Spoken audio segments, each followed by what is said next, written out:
Bersama berkolaborasi wujudkan mimpi. Kurikulum merdeka, kita ujung tombaknya. Guru penggerak angkatan 10, berpikir kreatif,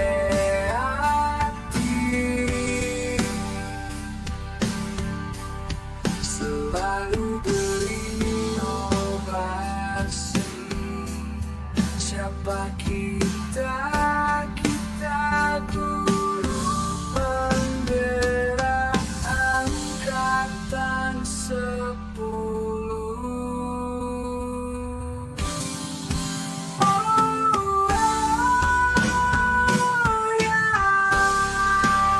Siapa kita? Selalu berinovasi, berpikir kreatif. Siapa kita?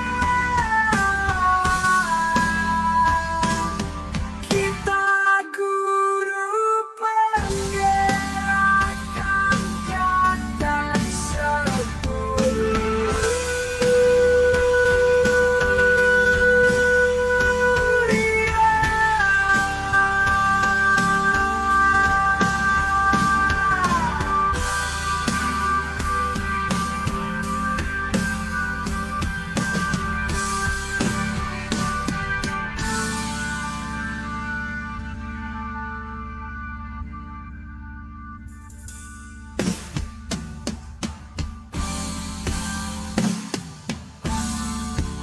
Siapa kita?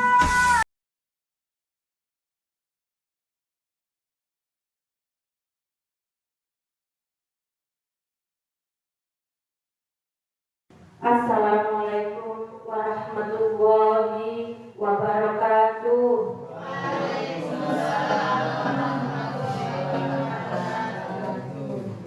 Bismillahirrahmanirrahim. Alhamdulillahirabbil alamin. La haula wala quwwata illa billahil aliyyil azim. Yang saya hormati Bapak Ibu guru dan staf UPT SD Negeri 99 Gresik. Yang saya hormati pula Ibu Novi selaku DGP Angkatan 10 Kabupaten Gresik. Puji syukur kehadirat Allah Subhanahu wa Ta'ala, karena pada siang hari ini kita masih diberi kesehatan dan kesempatan sehingga kita bisa berkumpul di ruangan ini. Salawat dan salam tetap kita aturkan pada baginda Rasul Nabi Muhammad SAW. Saya ucapkan terima kasih kepada Bapak Ibu guru dan staf UPT SD Negeri 99 Gresik karena bisa hadir pada siang hari ini untuk mendengarkan sosialisasi penerapan budaya positif oleh Ibu Noviati Ningsih, DGP Angkatan 10 Kabupaten Gresik. Untuk itu, supaya acara ini bisa berjalan lancar, marilah kita awali kegiatan ini dengan bacaan basmalah. Bismillahirrahmanirrahim. Waktu dan tempat saya berikan kepada Ibu Noviati. Assalamualaikum warahmatullahi wabarakatuh.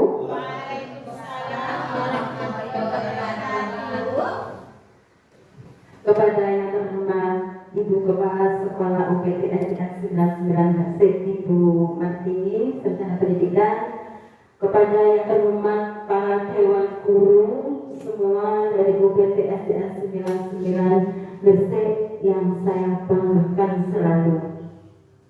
Puji syukur kepada Allah Subhanahu wa Ta'ala yang melimpahkan segala rahmatnya kepada kita semua, sehingga pada siang hari ini kita dapat berkumpul di sini dalam sosialisasi penerapan budaya positif di UPT SDN 99 Gresik. Salam dan salam kita ucapkan kepada Nabi Muhammad SAW, beliau yang membimbing kita dari zaman jahiliyah menuju zaman yang terang benderang dengan tuntunan ajaran Islam. Bapak-bapak, saya ucap bapak-bapak dan ibu-ibu semuanya, saya ucapkan terima kasih atas waktunya yang mau menyumbangkan waktunya di sini dalam sosialisasi penerapan budaya positif yang sudah saya terima dalam kegiatan saya yang mengikuti CGP di Angkatan 9. Semoga nanti teman-teman semua dapat mengikuti apa yang sudah saya terima. Jadi tidak hanya saya saja yang dapat menerima materi di sini, tetapi nanti berikutnya teman-teman bisa mengikuti juga. Sebelumnya saya akan melanjutkan materi ini, di mana pada kegiatan ini nanti kita sebagai guru harus dapat menerapkan budaya positif yang ada di sekolah kita. Mungkin dari sini Bapak Ibu mengetahui budaya positif itu budayanya di mana? Mungkin dari Pak Sulis bisa mengetahui apa budaya positif Pak Sulis?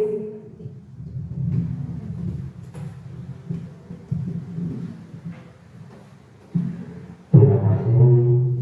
Menurut saya, budaya positif budaya itu suatu hal yang kita lakukan di suatu lembaga tertentu yang sifatnya positif, bisa membangun karakter, itu budaya positif.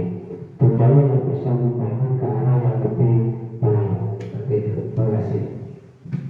Oke, terima kasih. Jawaban Pak Sri sangat tepat sekali. Di mana budaya positif ini adalah kebudayaan yang sudah kita terapkan di sekolah kita Bapak Ibu. Yaitu contohnya salah satu contoh budaya positif yang sudah kita ajarkan, sudah kita laksanakan di lembaga kita semua.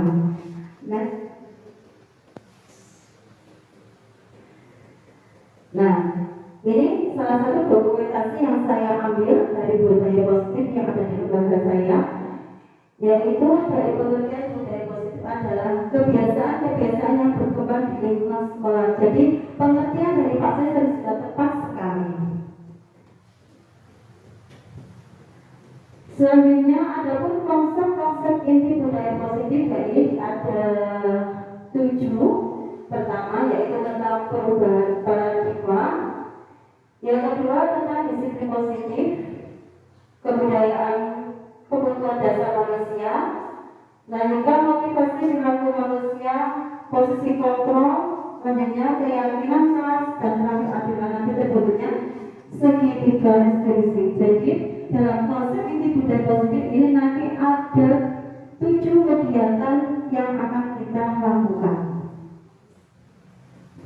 Contohnya tadi pertama yaitu perubahan paradigma, di mana paradigma ini pembelajaran dengan paradigma baru merupakan pembelajaran yang dirancang dengan prinsip pembelajaran berdiferensiasi sehingga peserta didik dapat belajar sesuai kebutuhannya berdasarkan tahap perkembangan psikologi untuk mewujudkan profil belajar Pancasila. Nah, kedua materi ini juga sudah kita terapkan di lembaga kita, yaitu dengan pembelajaran berdiferensiasi yang kita lakukan sejak di ajaran baru. Kita memilah kemampuan anak-anak tersebut, mana anak yang bakat dalam kreasi, mana anak yang bakat dalam matematika dan lain sebagainya. Itu sudah kita laksanakan di program sebelumnya. Semoga kedepannya lebih baik lagi. Adapun di profil pelajar Pancasila juga meliputi ada 6 kegiatan, di mana pertama tentang ketuhanan yang Maha Esa dan berakhlakul karimah, kedua berkebinekaan global, ketiga gotong royong, kemudian mandiri, bernalar kritis dan kreatif. Itu merupakan profil pelajar Pancasila yang sudah ada di kurikulum Merdeka. Alhamdulillah lembaga kita sudah mendapat itu semua. Selanjutnya itu miskonsepsi tentang teori kontrol. Nah, di mana pada teori kontrol ini ada 4 kegiatan. Pertama, ilusi guru mengontrol murid. Jadi kita sebagai guru, kita harus bisa membawa anak itu dikemanakan, kontrol. Jadi kita sebagai pendidik tidak harus membiarkan anak berbuat sesukanya. Jadi kita harus sebagai mengontrol, jangan sampai diri kita yang dikontrol oleh anak. Kemudian yang kedua, ilusi bahwa kritik dan membuat rasa bersalah mampu menguatkan karakter. Jadi ketika anak berbuat kesalahan, kita tidak langsung menghukum, tapi kita harus mengetahui kenapa dia melakukan hal tersebut, apa penyebabnya. Itu. Kemudian instruksi bahwa penguatan positif efektif dan bermanfaat.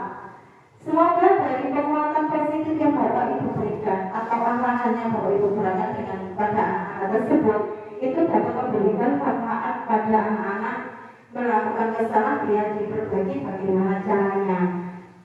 Itu maksudnya. Kemudian bahwa ilusi bahwa orang dewasa berhak memaksa.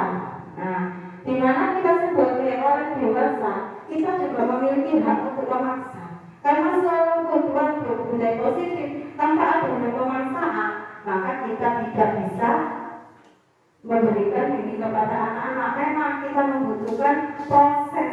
Tanpa proses kita tidak dapat mengarahkan. Oke, jelas? Untuk lebih lanjutnya, mari kita bersemangat dalam belajar ini. Kita beri tepuk semangat. Tepuk semangat. Semangat.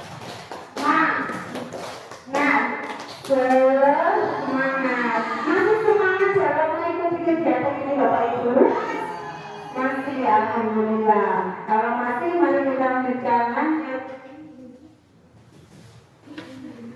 Kemudian mengubah paradigma stimulus respon menjadi pendekatan teori kontrol. Ini maksudnya yaitu paradigma itu perubahan atau membuat suatu respon menjadi pendekatan kepada kontrol yang kita kendalikan. Tapi siapa yang kita kendalikan? Siswa. Nah, kita sebagai stimulusnya, respon bagi anak, bagaimana mengatur anak tersebut menjadi lebih baik lagi. Di sini ada sebuah tabel antara respon dengan kontrol. Yang respon yaitu referensi atau kebutuhan kita sama. Kemudian kalau kontrol, kebutuhan tidak sama atau berbeda. Maksudnya di sini setiap anak, setiap manusia pasti memiliki kebutuhan berbeda. Jadi kita tidak boleh menyamakan anak yang satu dengan anak yang lainnya. Kemudian kita mencoba mengubah orang agar berpandangan sama dengan kita. Tapi di teori kontrol kita berusaha memahami pandangan orang lain tentang dunia. Jadi tidak boleh sama. Selanjutnya yaitu perilaku buruk dilihat sebagai situasi kesalahan. Itu kalau ada respon. Kemudian dari kontrol merupakan semua perilaku memiliki tujuan. Itu perbedaan. Dilanjut, orang lain bisa mengontrol saya, hanya Anda yang bisa mengontrol diri Anda sendiri. Itu bedanya. Jadi kalau kita berada di kontrol, kita dapat mengendalikan diri kita. Jangan mau sampai diri kita dikontrol oleh orang lain. Ibaratnya tadi, jangan sampai kita sebagai pendidik yang mengontrol adalah murid. Paham ya Bapak Ibu ya? Lanjut, pemaksaan ada pada saat rujukan hal. Nah, kemudian yang terkontrol, kolaborasi dan konsistensi menciptakan pilihan-pilihan baru. Berarti sampai diperbolehkan untuk berhasil menciptakan inovasi yang lebih baik lagi. Lanjut, model berpikiran tenang atau kalah. Kalau terkontrol, model berpikir menang-menang. Berarti dengan ibaratnya sebagai raja memiliki kekuasaan. Jadi negara itu lebih banyak manfaatnya kita sebagai pendidik. Kemudian disiplin positif. Di mana disiplin positif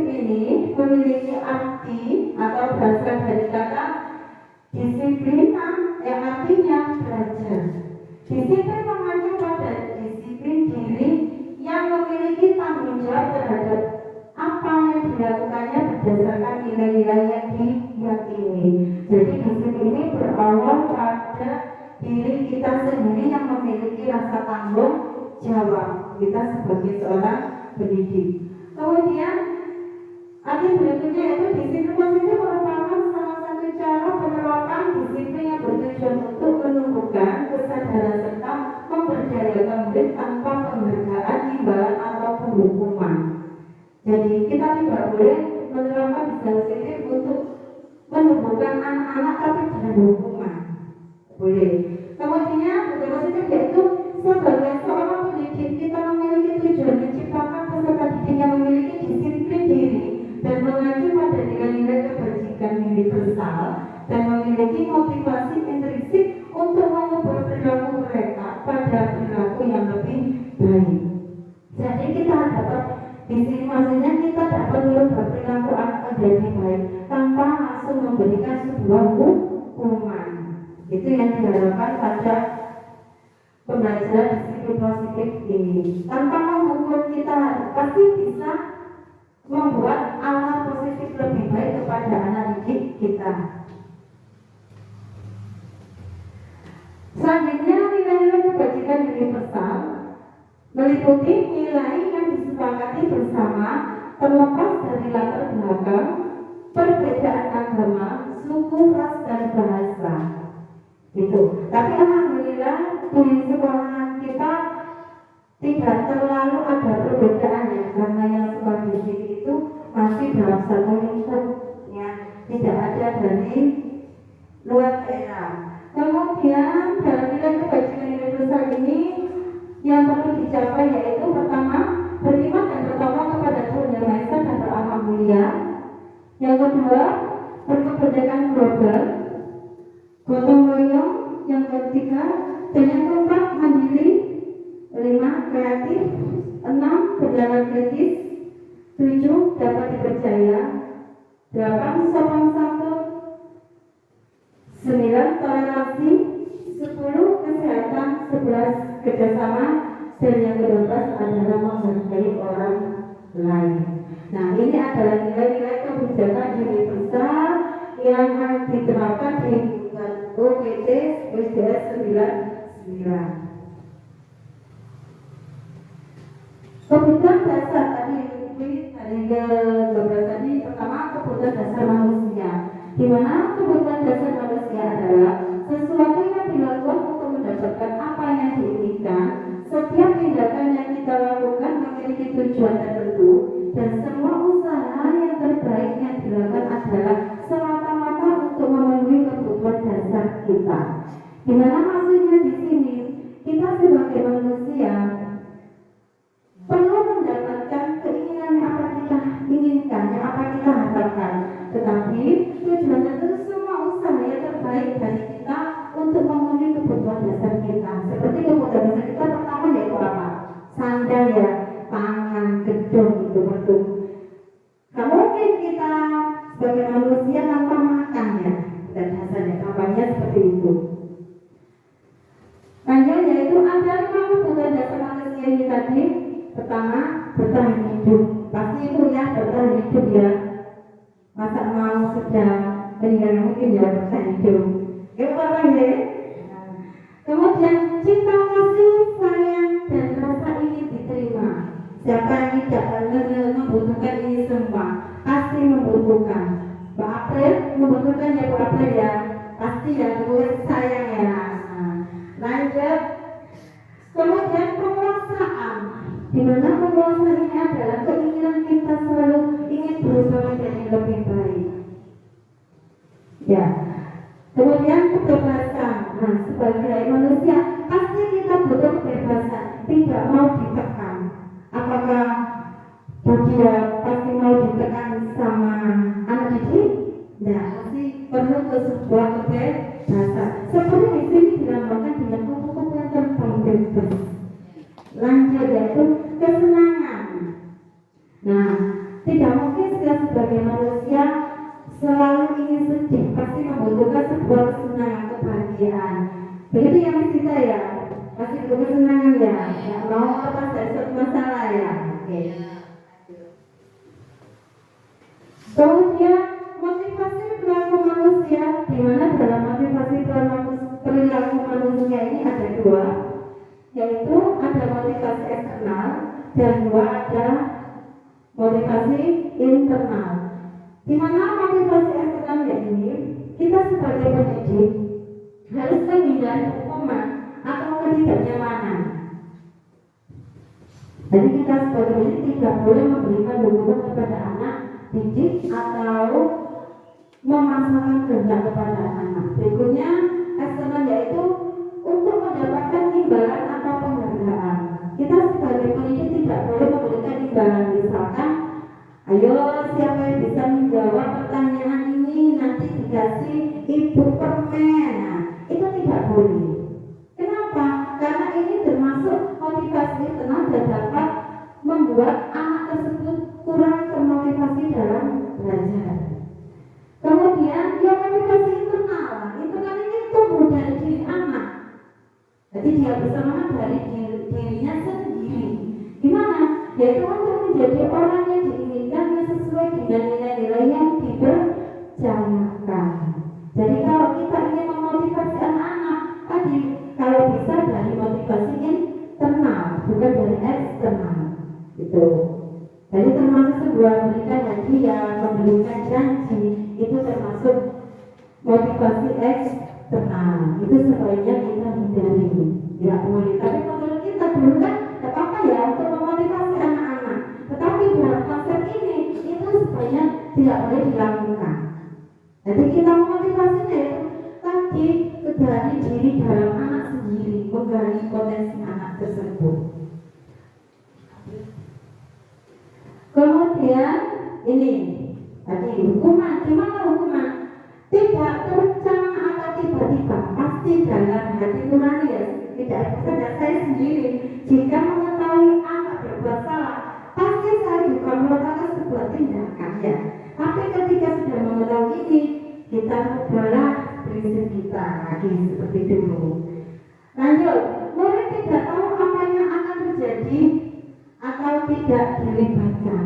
Memang itu semua terjadi secara spontanitas hukuman. Kemudian berupa hukuman fisik atau psikis.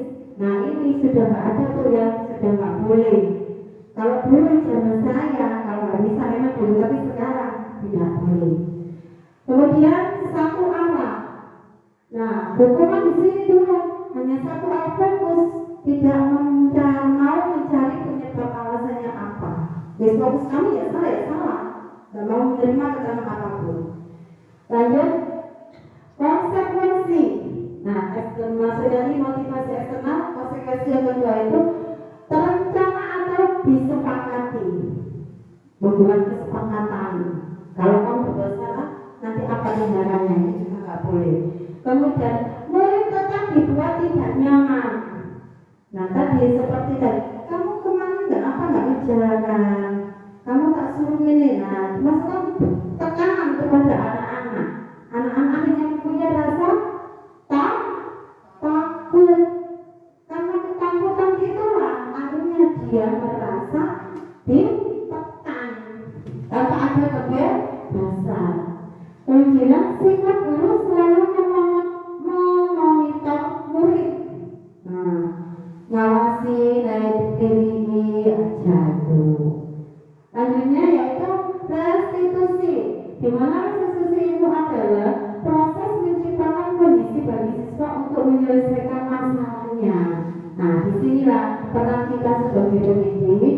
Jika murid melakukan sebuah kesalahan, maka kita harus dapat menciptakan kondisi bagi murid untuk menyelesaikan masalahnya. Jika berbuat kesalahan, kita tanya dulu apa penyebabnya.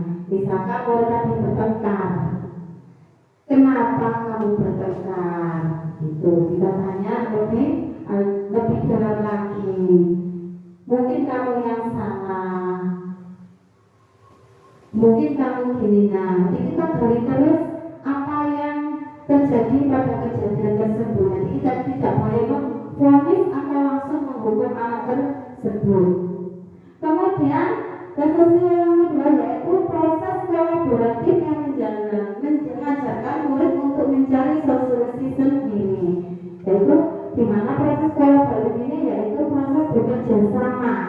Jadi kita tidak hanya percaya dengan satu orang, tapi kita bisa mencari ke temannya atau kemudian kita berkolaborasi mencari solusi sebuah kejadian tersebut. Itu tujuannya untuk mencari suatu penyelesaian masalah yang terjadi pada pembelajaran tersebut, apa yang menyebabkan gitu. Jadi kita tidak boleh langsung melakukan eksekusi, tapi kita harus mencari alasan kenapa terjadi itu dan menumbuhkan sehingga lebih termotivasi supaya tidak melakukan sebuah kesalahan lagi. Jadi tidak ada paksaan dari kita.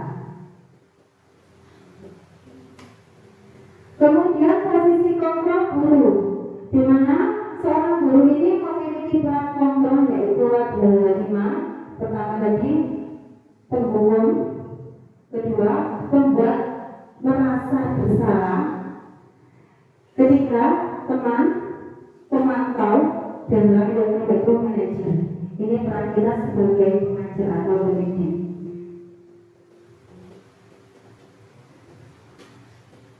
Selanjutnya yaitu keyakinan kelas. Nah, sebelum itu kita harus kesepakatan kelas. Setiap perilaku yang kita lakukan di dalam kelas dapat menentukan terciptanya sebuah lingkungan positif. Perilaku warga sekolah tersebut menjadi sebuah kebiasaan yang akhirnya membuat sebuah budaya positif. Jadi intinya budaya positif di sini itu kita terapkan mulai dari sebuah kebiasaan. Dari kebiasaan tersebut akhirnya timbullah pada hati anak-anak tersebut selalu melakukan kegiatan yang positif tersebut. Jadi perlu kita buat kesepakatan di kelas kita sebelum anak-anak melakukan sebuah tindakan berlaku pada kelas tersebut menjadi sebuah kebiasaan ini yang akhirnya membentuk sebuah budaya positif. Jadi pengantarnya di situ. Awal dari budaya positif yaitu dari kebiasaan yang kita berikan atau bimbing kepada anak-anak. Terus Bu, Bapak,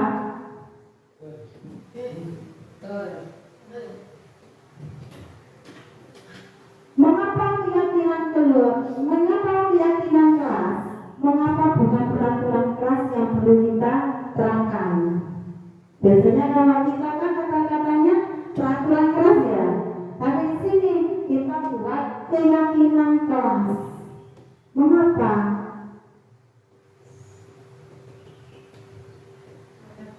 Yaitu kenapa? Karena pertama bersifat abstrak. Sifatnya itu abstrak, tidak kekal, tidak nyata. Kemudian berupa pernyataan universal. Tadi kita gali kenapa kamu berbuat salah, apa penyebabnya, gimana kalau kamu berbuat itu. Kemudian dibuat dalam pernyataan positif. Nah, kata-kata yang kita lakukan pada hal itu yaitu kata-kata yang bagus, yang baik. Artinya sedikit saja agar mudah diingat. Nah, ini sedikit tapi mengarah kepada anak. Sesuai dengan kondisi kelas atau sekolah agar mudah diterapkan. Jadi kita perlu membuat suatu tindakan atau keyakinan tadi yang mudah untuk diterapkan.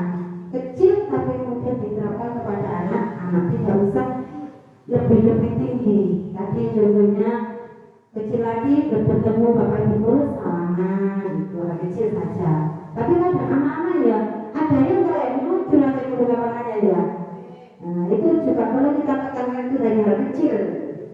Kemudian warga sekolah dilibatkan dalam pembuatan keyakinan kelas. Nah, ini nanti kita bisa menerapkan atau melibatkan bapak ibu guru yang saya inginkan nanti bapak ibu guru semua terlibat dalam membuat keyakinan kelas. Mungkin dari pembelajaran sebelum pembelajaran disampaikan mungkin bapak ibu bisa membuat penerapan keyakinan kelas di sekolah.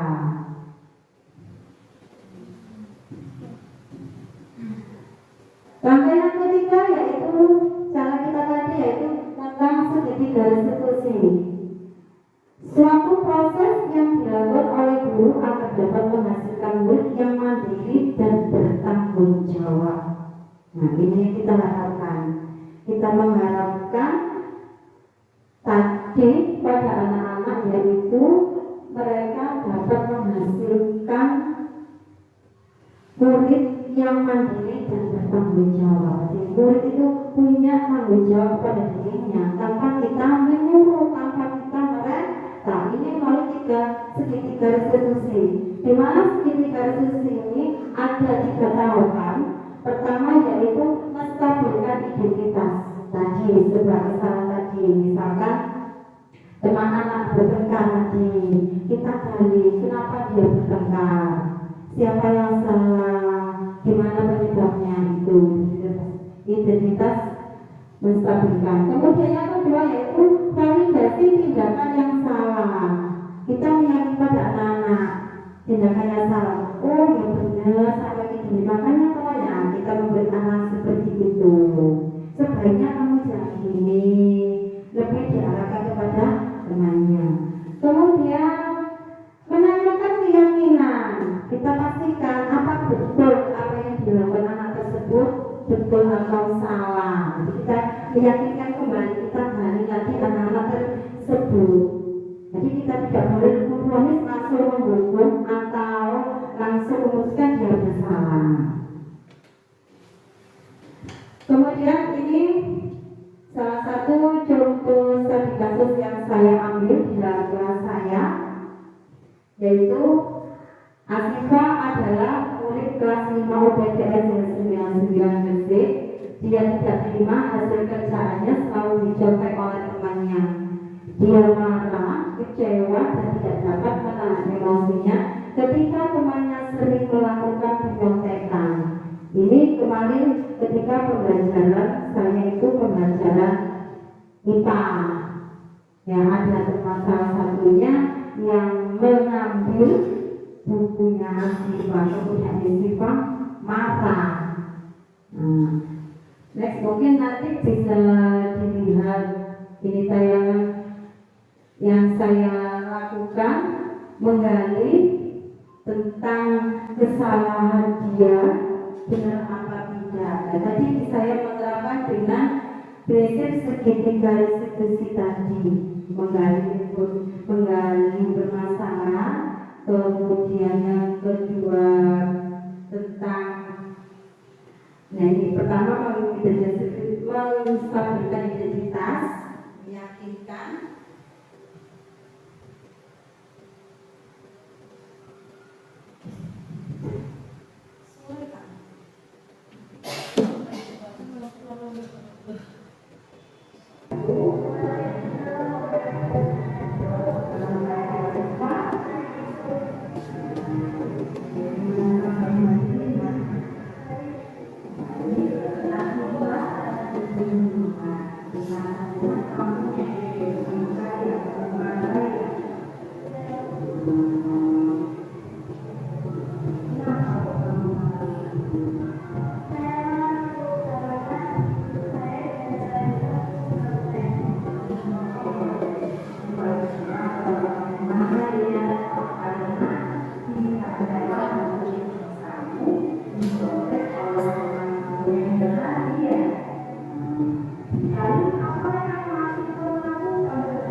Itulah apa yang sudah saya lakukan kepada anak didik saya di kelas 5, yaitu ketika membuat suatu kesalahan tindakan, saya menerapkan restitusi segitiga.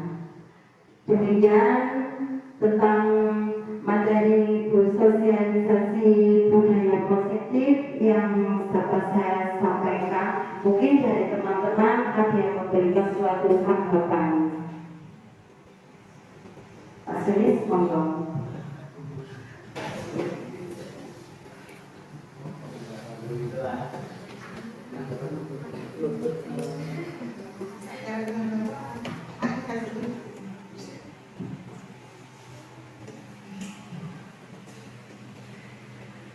Terima kasih waktu yang diberikan.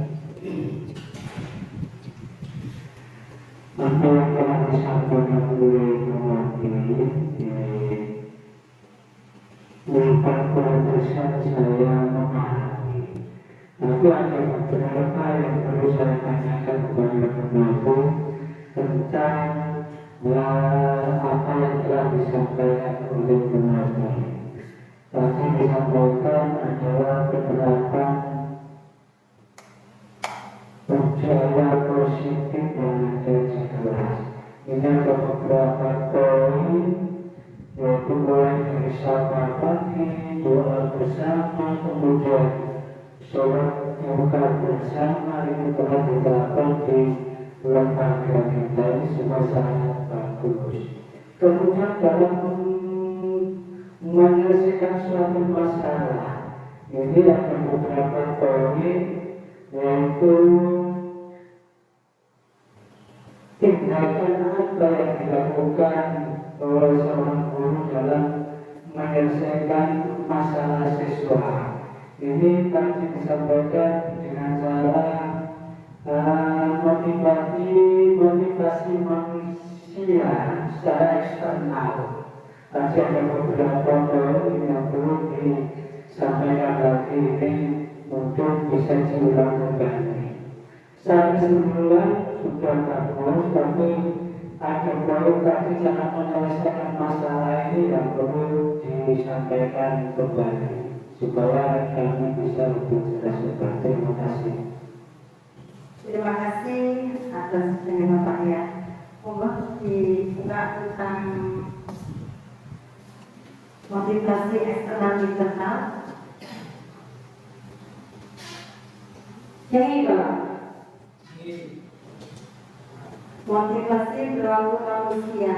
Jadi ini dimana maksudnya kita memberikan motivasi eksternal dan motivasi internal kepada anak-anak. Dimana eksternal tadi kan kita tidak boleh langsung memberikan suatu hukuman kepada anak kalau membuat kesalahan. Itu senang. Dan kita juga tidak boleh mendapatkan atau memberikan sebuah imbalan. Maksudnya di sini tuh dalam memberikan motivasi anak-anak supaya anak tadi berbuat salah, supaya menjadi lebih baik lagi. Kita tidak boleh menerapkan tadi memberikan hukuman atau memberikan hadiah. Misalkan tidak jelek kayak bagus ini, misalkan siapa yang bisa menjawab pertanyaan Bu Novi, kan termasuk bagus Pak ya. bukan tindakan salah ya. Nah, kita memberikan sebuah hadiah berupa permen saja itu tidak diperbolehkan. Terus paham ya? Nah, kemudian jadi kita sebagai pendidik kita harus memberikan motivasi dari anak, yaitu gimana motivasinya, yaitu untuk menjadi orang yang diinginkan yang sesuai dengan nilai-nilai yang dicanangkan. Jadi kita menggali kepada anak dirinya, contohnya dia ingin belajar tadi nilainya sudah bagus, tapi kita menginginkan yang lebih bagus lagi tanpa memberikan permen tadi Pak ya. Kita harus memberikan motivasi. Oke nak, silakan belajar lebih giat lagi supaya ilmu yang kamu dapat itu lebih banyak lagi. Pasti lagi, gimana caranya? Nah, kita bisa memberikan permen lagi. Kamu bisa mencari di YouTube, ya kan? Kita bisa mencari di pelajaran materinya. Jadi kita tidak harus belajar dari buku yang dikasih oleh bapak ibu guru, gitu Pak. Jadi kita menggali motivasi anak itu tidak diharuskan langsung memberi hukuman. Kalau kamu nilainya tidak 100, nantinya itu nggak boleh bawa. Wow. Nah, kemudian imbalan tadi. Contohnya dikasih permen tadi. Kita menggali siapa yang bisa menjawab ini, pasti kalian besok menjadi. Nah, kita berikan dorongan dari dalam diri anak supaya itu bersemangat dalam belajar. Yang berbuat kesalahan supaya tidak melakukan tindakan kesalahan lagi. Contohnya murid saya, bapak ibu sudah tahu ya, yang super itu. Nah, yang namanya saat mungkin sudah tahu. Nah itu pasti saya berpikir gimana merubah anak ini supaya mau, jangankan membaca, kan berbolos aja. Nah, akhirnya saya menggali tanpa menghukum. Jujur kalau saya dulu memang sering menghukum Pak. Memang, tapi karena suatu aturan, suatu materi yang sudah kita terap, ya kita mengajar sesuai dengan hati nurani kita. Sudah paham Bapak? Ada lagi? Mungkin dari Bapak Ibu? Ada, sudah cukup. Nah, mungkin Bapak Ibu perwakilan dari Ibu yang memberikan tanggapan kembali biar materi kita lebih mantap, lebih membuat kita bersemangat dalam memajukan pendidikan di lembaga kita. Mungkin Bu Bima silakan memberikan masukan apa yang sudah saya sampaikan. Terima kasih atas waktu yang diberikan kepada saya. Saya di sini akan menanggapi dari paparan yang telah diungkapkan oleh Bu Novi, yaitu tentang budaya positif Indonesia.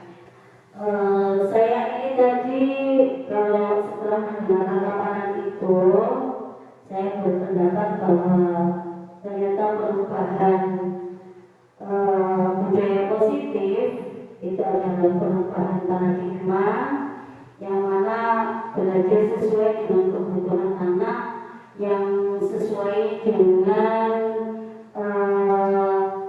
6 elemen yang ada di kurikulum Merdeka. Mungkin profil belajar Pancasila maksud saya seperti itu. Mungkin seperti itu ya Bu Novi ya, karena jadi penjelasannya Bu Novi juga agak terlalu cepat. Jadi saya sambil ngantuk gitu. Mungkin pengalaman saya seperti itu, bahwa perubahan paradigma belajar sesuai dengan kebutuhan siswa. Cuma harapan kita itu kita mengantarkan siswa lebih baik lagi untuk menuju cita-cita sesuai dengan siswa. Terima kasih Bu Novi. Ya, beberapa bersama juga, yaitu kita sebagai pendidik kita harus dapat menuntun anak-anak sesuai dengan kebutuhan, yaitu sesuai dengan pendapat Kiai Dewantara, yaitu sesuai dengan kodrat alam dan kodrat zaman yang dimiliki oleh anak-anak. Itu yang diharapkan supaya pendidikan yang ada di negara kita itu lebih baik lagi. Itu memang sudah kewajiban kita sebagai seorang pendidik. Kita harus menuntun, jangan menuntun ya. Kalau menuntun kan ada tekanan, tapi kalau menuntun kita dapat mengarahkan anak-anak yang lebih baik. Terutama kita harus berada di dimensi 6 tadi, profil belajar baca sila. Mungkin sudah ada yang tambah lagi, Ibu Martini? Ada tanggapan Bu? Cukup Bu. Cukup. Oke. Yang monggo Ibu Martini memberikan masukan kepada saya.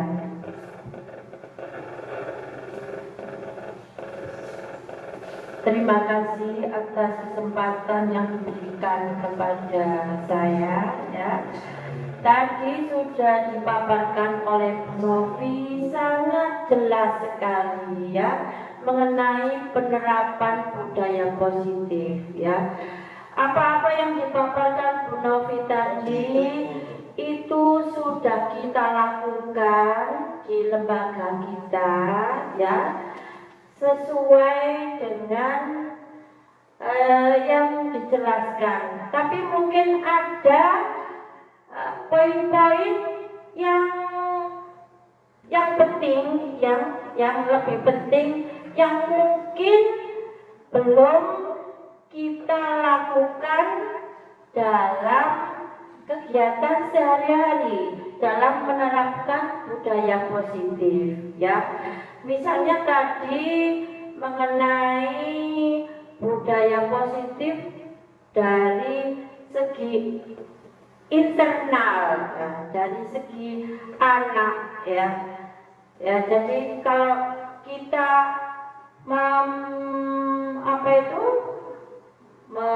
menerapkan budaya positif tidak harus dengan menghukum ya,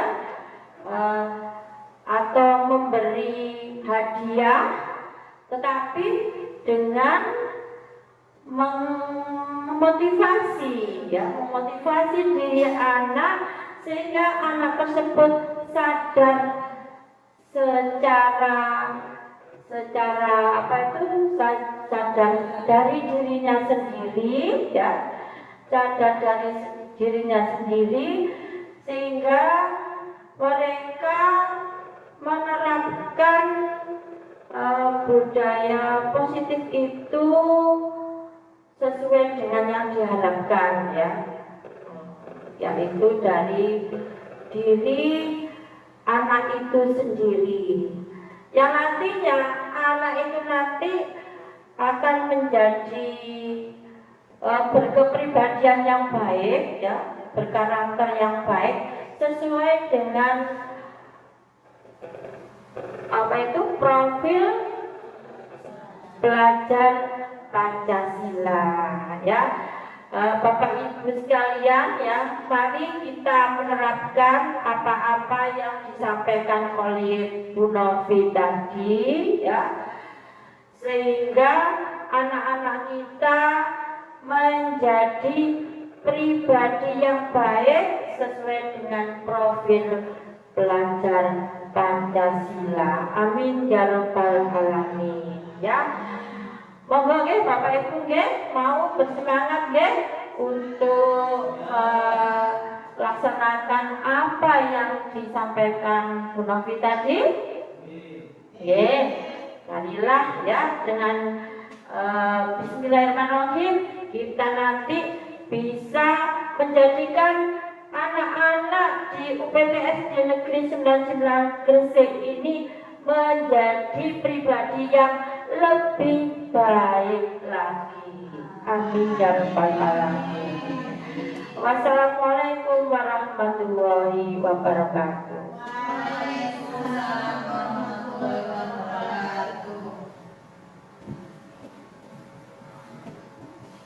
Terima kasih Ibu atas motivasi dan dukungan yang telah diberikan, dan juga teman-teman saya ucapkan banyak terima kasih yang selalu memberikan masukan, dorongan, inisiatif, inovatif kepada saya.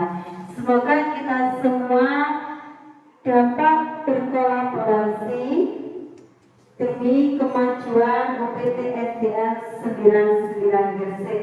Tetap semangat Bapak Ibu. Semangat. Sekali lagi biar suasana lebih semangat, kita berikan tepuk semangat satu kali lagi. Tepuk semangat. Semangat.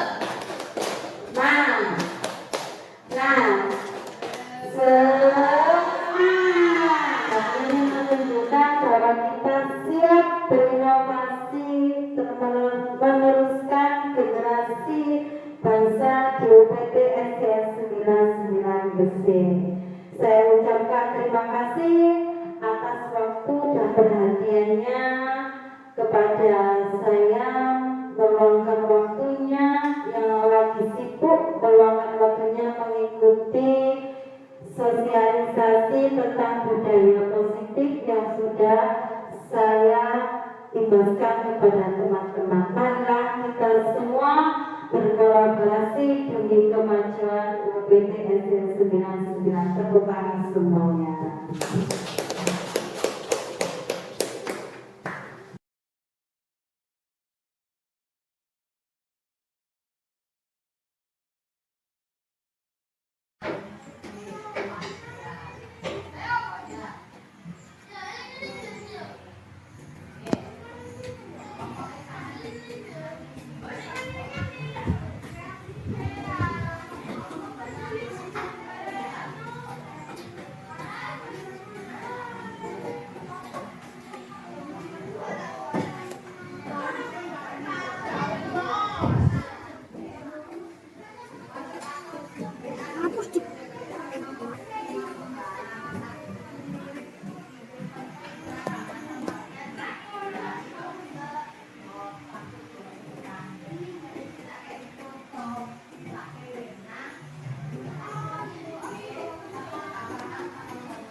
Assalamualaikum warahmatullahi wabarakatuh.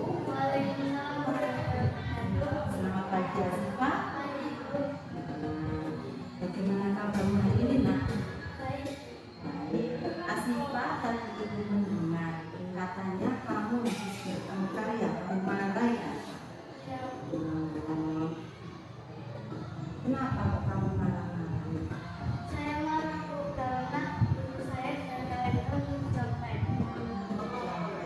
Wajarlah kalau kamu marah ya, karena tidak rela hasil tugas kamu dicontek oleh teman kamu yang tadi ya. Lalu apa yang Asifah lakukan terhadap Lenda? Saya mati dan lewat Begitu Asifah, pasti kamu punya alasan ya. Alasan kamu tadi apa? Kalau kamu mungkin alasannya apa? karena yang akhir saya dicontek dan dia tidak mau salah Ibu mengerti tindakan yang Asifah lakukan. Hal itu tidak lebih buruk daripada kamu memukul Lenda. Tindakan Asifah malah sampai melempar buku kepada Lenda. Apakah itu sudah sesuai dengan keyakinan keras yang sudah kita sepakati? Nah, menurut kamu keyakinan apa Asifah yang kamu langgar? saling menghargai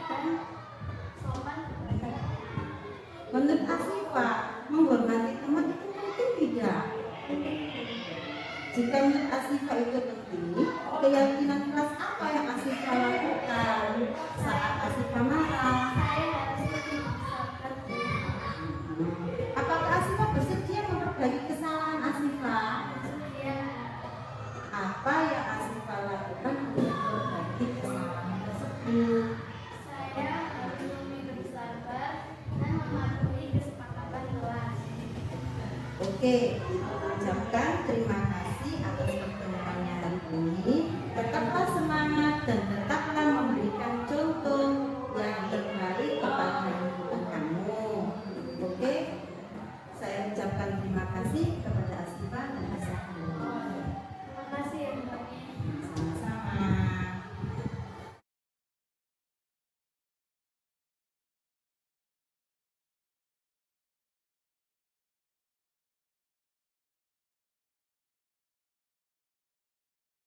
Assalamualaikum warahmatullahi wabarakatuh. Waalaikumsalam warahmatullahi wabarakatuh. Bagaimana kabarnya Dika? Alhamdulillah baik. Ibu dengar katanya kamu sering datang terlambat ya nak? Ya, Seberapa sering kamu datang terlambat dalam satu minggu ini? kembali. Bahkan sering terlambat apakah sebuah kesalahan? Berbuat kesalahan itu manusiawi ya. Dari kesalahan tersebut kita dapat berbuat baik atau memperbaiki diri kita menjadi lebih baik lagi. Setuju nggak dengan pernyataan tersebut? Ya, Bu. Oke. Baik Ika, apakah kamu punya solusi yang menyebabkan kamu datang terlambat itu karena apa alasannya? Pemain HP balas malam dan itu. Kamu tahu datang terlambat itu sesuai dengan keyakinan yang sudah kita sepakati? Ya, Bu. Kalau kamu tidak menyadari hal itu, menurut kamu keyakinan keras apa yang kamu lakukan? Kedisiplinan, Bu. Menurut Dika, disiplin itu penting apa tidak? Penting, Bu. Penting. Karena kita dengan menghargai waktu dan bekerja sesuai dengan waktunya, maka menghargai waktu itu perlu berada daripada berawal dari diri kita sendiri dan orang lain. Kenapa? Karena agar pekerjaan tersebut dapat diselesaikan dengan baik. Setujukah kita dengan pernyataan ibu tersebut?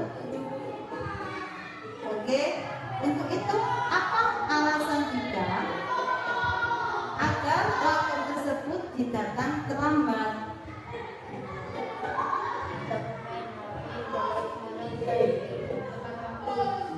Baik jika memberikan solusi atau mengakui apa yang sudah kesalahannya kamu lakukan, dan kamu juga sudah memberikan solusi dari kesalahan tersebut. Untuk selanjutnya, ibu akan bekerja sama dengan orang tua kamu supaya kamu dapat meningkatkan kedisiplinan kamu agar tidak datang terlambat. Terima kasih. Saya ucapkan assalamualaikum warahmatullahi wabarakatuh. Waalaikumsalam warahmatullahi wabarakatuh.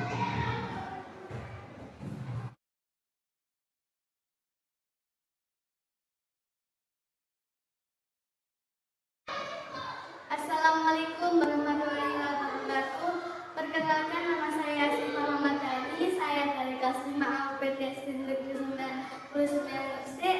Hari ini saya diajak berdiskusi sama Bu Novi selaku wali kelas saya tentang bagaimana cara pengendalian amarah. Saya harus lebih sabar dan menghormati teman saya agar belajar menjadi lebih menyenangkan.